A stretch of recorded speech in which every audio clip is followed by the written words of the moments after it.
ఉప ఎన్నికల ప్రచారం పతాక స్థాయికి చేరింది. ప్రధాన పార్టీల అగ్రనేతలు విస్తృతంగా ప్రచారం చేస్తున్నారు. తెరాస కంచుకోట సిద్దిపేటలో టీడీపీ అధ్యక్షుడు చంద్రబాబు నాయుడు చైతన్య యాత్ర నిర్వహించారు. ఆదాయం కోసం ప్రభుత్వం ప్రజలను మద్యానికి బానిసలు చేస్తోందని చంద్రబాబు ఆరోపించారు.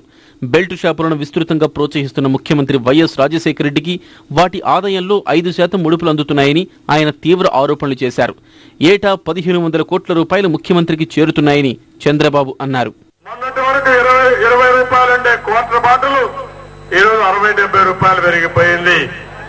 మిమ్మల్ని దోచుకుంటున్నారు. మీరు గుర్తుపెట్టుకోవాలి, ఈ ముఖ్యమంత్రికి ముడుపులు వస్తాయి.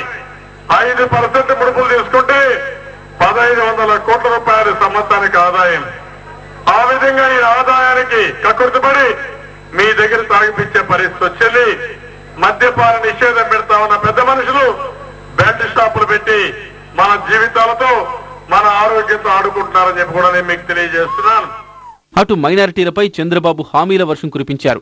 అధికారంలోకి రాగానే ముస్లింలకు 3% రిజర్వేషన్ కల్పిస్తామని వాగ్దానం చేసిన ఆయన కాంగ్రెస్ ప్రభుత్వం కావాలని ఈ అంశాన్ని కోర్టుకు చేరేలా చేసిందని విరుచుకుపడ్డారు. 3% చేద్దాం, అవసరమైతే 5 పోదాం, దీనివల్ల లాభం ఉంటుందంటే ఆ రోజు మా సూచనని పెడచ్చి వినిపించారు. ఈ రోజు ఫలితం మైనారిటీ సోదరులకు రిజర్వేషన్ రాలేదు.